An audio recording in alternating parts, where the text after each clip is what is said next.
नमस्कार, आदाब, सत श्री अकाल। आप देख रहे हैं मैंडर न्यूज़ डायरी और मैं हूं आपके साथ राही कपूर।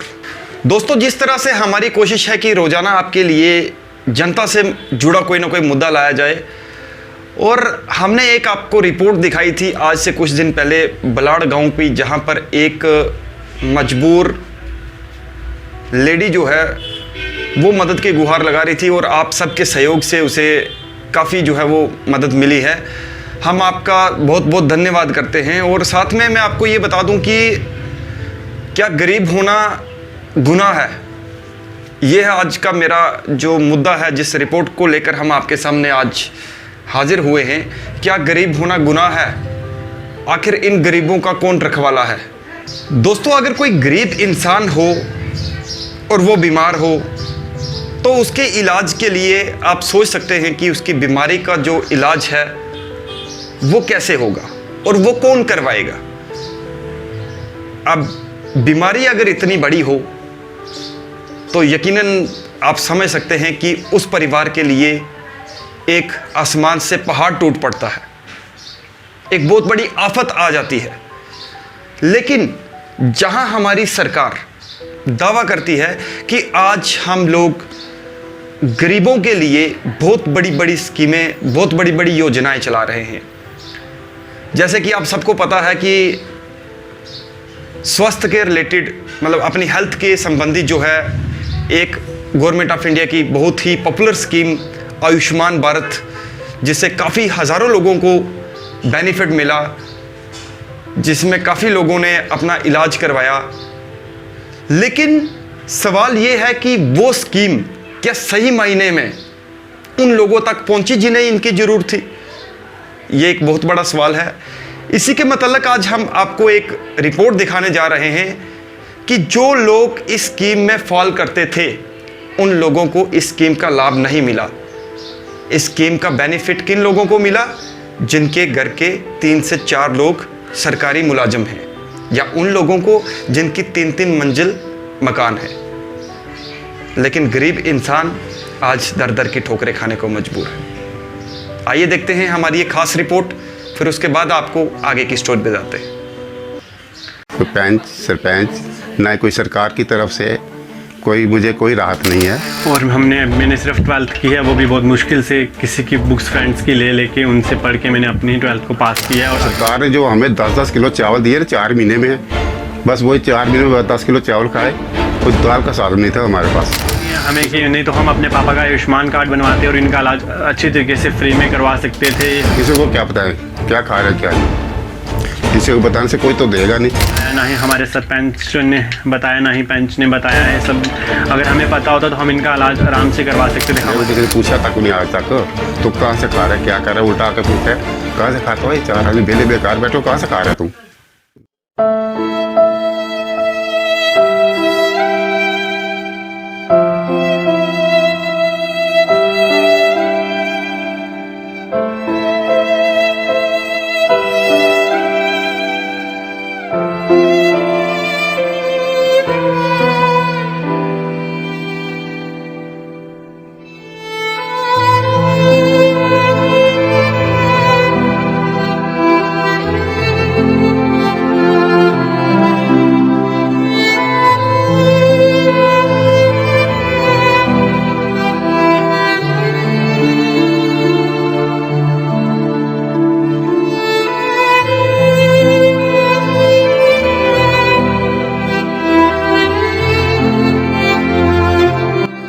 सर मैं 5 साल से बीमार हूँ और मैं बड़ी मुश्किल से अपना इलाज करवा रहा हूँ। पहले मैं जम्मू हॉस्पिटल में भी रहा, फिर 2 बार रहा। 5 साल में मैं 2 बार जम्मू में रहा और मैं बड़ी मुश्किल से अपना ये इलाज करवा रहा हूँ। कभी उधार लेता हूँ, कभी कुछ लेता हूँ, कभी बैंक वालों से उधार लेता हूँ। मेरे को कोई पूछने वाला आया, कोई पंच सरपंच, ना कोई सरकार की तरफ से मुझे कोई राहत नहीं है और बड़ी मुश्किल से मैं अपना ये इलाज करवा रहा हूँ। और ना ही वो मेरा गोल्डन कार्ड बना है। मुझे 5 साल हो गए बीमार हुए और ख़र्चा कम से कम 5 साल में 7 से 8 लाख रुपए में खर्चा हुआ है। वो पैसा मेरे बाजार से उधार लिया, अपने रिश्तेदार से किसी से लिया, बैंक से लिया। 5 लाख रुपए जाओ बैंक से पूछो, मैंने बैंक से 5 लाख रुपए उधार लिया था। वो मैंने अपने आप को बेच कर भी वो उनका मुकाया बड़ी मुश्किल से। मेरे को फिर मैं जहाँ का वहाँ का वहीं रह गया। ये दवाइयाँ कम से कम 1000-1200 के अंदर ये दवाइयाँ आ रही हैं। ये देखो, ये बैटरी है, ये है, ये बैटरी ग्रास पट्टियाँ करवा रहा हूँ मैं। ये इंजेक्शन लग रहे हैं मेरे को 5-5 रुपये का एक इंजेक्शन, दिन में 3 इंजेक्शन लग रहे हैं। ये बड़ी मुश्किल से मैं काम चलवा रहा हूँ। कई बार ऐसा होता है नहीं पैसे होते तो मैं लगवाता ही नहीं हूँ, क्या करूँ, फिर बीमार वहाँ का वहीं रह जाता हूँ। घर में हम 4 लोग हैं, 2 लड़के हैं, एक घर वाली है और एक मैं खुद हूँ। तो कमाई का कोई साधन भी नहीं है। जो काम करते भी थे, जब माड़ा मोटा रेडी चलाते थे, केले शेले बेचते थे, वो भी लॉकडाउन की वजह से 4 महीने से बेले बेकार बैठे हैं और बड़ी मुश्किल से काम चला रहे हैं। और कई बार ऐसा भी होता कि सरकार ने जो हमें 10-10 किलो चावल दिए ना 4 महीने में, बस वही 4 महीने में 10 किलो चावल खाए। कोई दाल का साधन नहीं था हमारे पास। किसी को क्या बताएं क्या खा रहे क्या नहीं, किसी को बताने से कोई तो देगा नहीं। देने वाली जो सरकार है, पंच है, सरपंच है, पूछने वाले जो हैं हमारे सरबराह, वो तो पूछ ही नहीं रहे। वो मुझे पहले तो पता ही लगा। अगर पता लगा भी तो मेरा ना ही कोई पूछने आया, ना कोई पंच पूछने आया, ना सरपंच पूछने आया, ना कोई लंबड़दार, ना चौकीदार, ना कोई पटवारी तहसीलदार, कोई सर्वेयर मेरे पास आया ही नहीं है। ना ही मेरे को किसी ने बताया। अगर बने भी हैं किसी को तो वो बड़े बड़े लैंडलॉर्ड लोग हैं जो उनके बने हैं, जो अनएम्प्लॉयड हैं। एक एक घर के 4-4 लोग हैं, सभी एम्प्लॉयड हैं, उनके बने, मेरा नहीं बना। और ना मुझे किसी ने पूछा, ना ही बताया। तो उसकी भी मेरे को बहुत परेशानी है, जिससे मैं बहुत तंग हूँ। हम मैंडर पंचायत में हैं, वार्ड नंबर 2 में है, ठीक। तो हमें वो भी किसी ने नहीं पूछा, ना ही बताया कुछ। मेरे पास कोई नहीं आया, ना कोई नया आया, ना कोई पुराना आया। और किसी ने पूछा तक भी नहीं, भाई तो किस हाल में रह रहा है, कैसे काम चला रहा है, कैसे खा रहा है, पी रहा है। ये तो गरीबी दूर करने के बजाय गरीबों को दूर करने के चक्कर में पड़े हैं। ये गरीब लोग जो है, इनको दूर करो। गरीबी क्या दूर करनी है? मेरे को किसी ने पूछा तक नहीं आज तक, तो कहाँ से खा रहा है, क्या कर रहा है? उल्टा आकर पूछता है कहाँ से खाता हो? ये 4 आदमी बेले बेकार बैठो, कहाँ से खा रहा है तुम? मैं एसडीएम साहब के पास गया था, तो वो जो हॉस्पिटल में है डॉक्टर साहब हैं, इनके पास भी गया। इन्होंने कहा भाई ये हमारा हाथ नहीं इसमें जो काम है, जो आपके वार्ड के जो है पंच सरपंच है, उनका काम है आपको बताना, या हमें बताना कैसे भी करना, या जो लंबड़दार चौकीदार हैं, पटवारी हैं, उनका काम है, जो सर्वेयर जाते हैं आपके मोहल्ले में। तो हमारे पास कोई आया ही नहीं। हमारे हाथों की तरफ देखो, हम आप जो करोगे 100 भला ही है, ठीक है।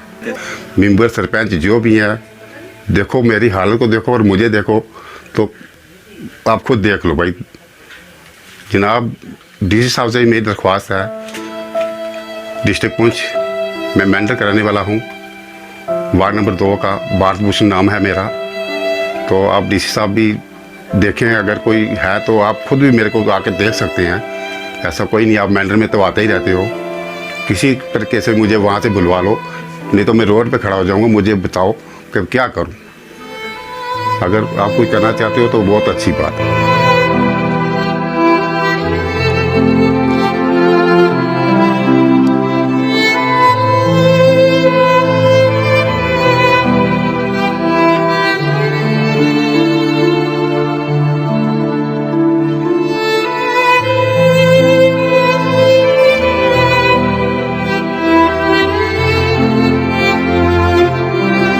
सर मेरे पापा 5 साल से बीमार हैं, बहुत ही देर हो गई इनको बीमार हैं। आपने देखा तो है कि इनकी कितनी बुरी कंडीशन है, और ये बहुत ही देर से बीमार हैं, और इनका इलाज हम बहुत मुश्किल से करवा रहे हैं। और मैंने सिर्फ 12th की है, वो भी बहुत मुश्किल से किसी की बुक्स फ्रेंड्स की ले लेके उनसे पढ़ के मैंने अपनी 12th को पास किया है, और आगे मुझे पढ़ने का कोई साधन नहीं है। और मेरे पापा इतने बीमार हैं, ये पहले काम करते थे, अभी नहीं कर सकते हैं 5 साल से, और ना ही अभी तक हमारी किसी ने मदद की है, और ना ही हमारे घर पे कोई पूछने के लिए आया है कि आप कैसे कर रहे हो, अपने घर का खर्चा कैसे चला रहे हो, आप पढ़ रहे हो, क्या कर रहे हो। और देखा तो है आपने मेरे पापा को किस कंडीशन में है अभी। तो हमारे घर का खर्चा भी बहुत मुश्किल से चल रहा है सर। वो हमारे तक किसी ने बताया ही नहीं है हमें कि नहीं तो हम अपने पापा का आयुष्मान कार्ड बनवाते और इनका इलाज अच्छी तरीके से फ्री में करवा सकते थे। हमें स्कीम के बारे में किसी ने आज तक नहीं बताया, ना ही हमारे सरपंच ने बताया, ना ही पंच ने बताया है। सब अगर हमें पता होता तो हम इनका इलाज आराम से करवा सकते थे। हमारे तक इस स्कीम के बारे में हमें बिल्कुल नहीं पता लगा सर। 1-2 बार गए हुए हैं, मेरे बड़े बिग ब्रदर हैं वो भी गए इनके साथ। हम एसडीएम सर के पास गए, बीएमओ सर के पास गए, तो सर उन्होंने कहा कि हम नहीं कर सकते, ये आपके जो सरपंच वगैरह हैं उनके पास ये होगा, लिस्ट वगैरह आती है वो आपको बताएं। तो हमने कहा सर हमें किसी ने नहीं बताया और ना ही सर्वे वाले हमारे पास आए। और ये आयुष्मान कार्ड उन लोगों के बने जो बहुत अमीर लोग हैं, जो एम्प्लॉयर हैं। हम तो बिल्कुल गरीब फैमिली से बिलोंग करते हैं और हमारे पापा का कार्ड बना हो तो हम इनका अच्छे से इलाज करवा सकते हैं।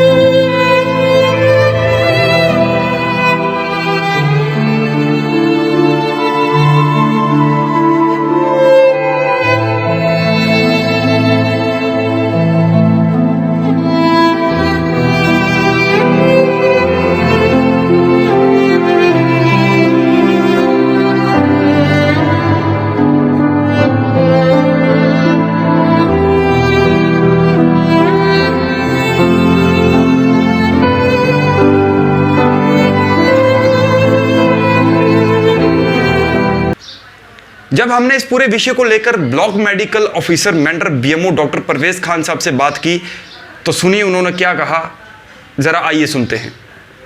ये रिगार्डिंग आयुष्मान भारत में आपको ये बताना चाहता हूँ कि कोई लिस्ट हमें प्रोवाइड हुई थी, तो उस लिस्ट के मुताबिक जो है हमने आयुष्मान भारत कार्ड्स जो हैं जिन लोगों के नाम लिस्ट में थे वो बनाए और मैक्सिमम बहुत ही लोगों ने इसका बेनिफिट लिया।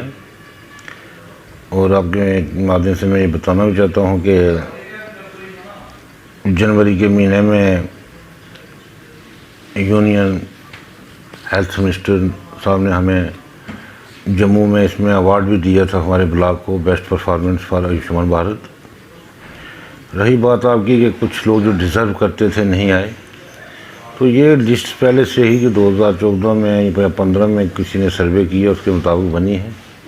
और मैं भी कहता हूँ कि कई लोग जो डिज़र्व करते हैं वो इसमें नहीं आए हुए हैं और इसका हमने ऊपर रिक्वेस्ट की थी और बहुत जल्दी जो लोग रह गए थे उनको दोबारा सर्वे करके तो इस लिस्ट में लाना था।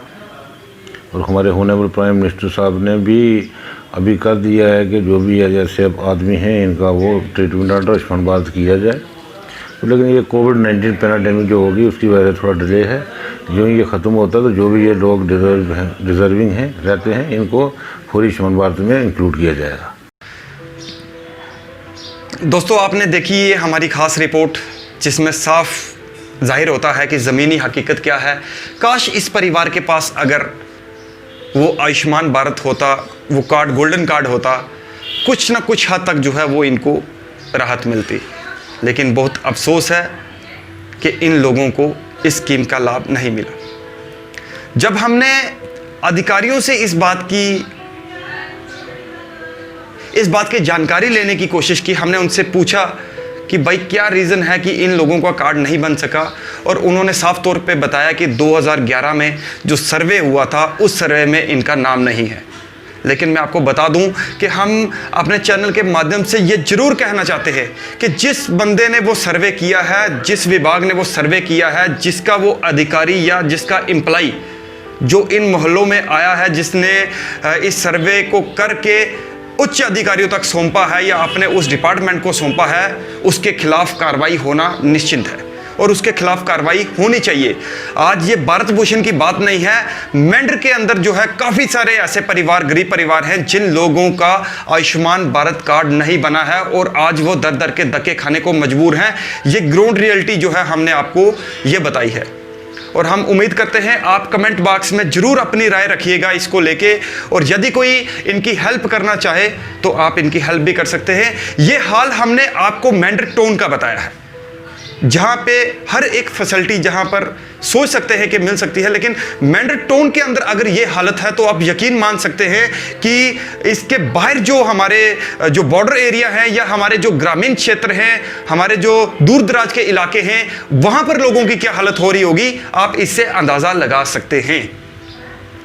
हम जिला इंतज़ामिया से भी अपने चैनल के माध्यम से यही उनसे कहना चाहते हैं कि आप इस परिवार की ज़रूर मदद करिए, जो लोग डिज़र्व करते हैं। आज ये परिवार लाचार है, मजबूर है। आप यदि इस रिपोर्ट को देख रहे हैं तो इन लोगों की मदद ज़रूर करिएगा। दोस्तों दीजिए मुझे इजाज़त, और जल्द ही एक और जनता से जुड़ा मुद्दा आपके सामने लाएंगे। तब तक के लिए दीजिए हमें इजाज़त। नमस्कार, आदाब, सत श्री अकाल, जय हिंद। और हमारा चैनल जो है वो YouTube पर सब्सक्राइब करना ना भूले, और क्योंकि हम चाहते हैं कि अपने मेंढर के लिए हम रोज़ाना कुछ नया लाएं, और जो लोग मजबूर हैं, लाचार हैं, उस गरीब आवाम की हम जो है वो आवाज़ उठाएं, और वो हम उठाते रहेंगे। चाहे हमें कोई जो है जितना मर्जी दबाने की कोशिश करे, हम गरीब आवाम की आवाज़ ज़रूर उठाएंगे, ज़रूर आप तक लाएंगे। और आप लोगों ने अभी तक बहुत प्यार दिया है और बहुत सपोर्ट, और ये आज जो हमने ये एपिसोड शुरू किया है तो वो सिर्फ आपकी वजह से शुरू किया है, क्योंकि आप लोगों का सपोर्ट, प्यार वही हमारे साथ है, तभी हम जो है इस काम को करने के लिए तैयार हुए हैं।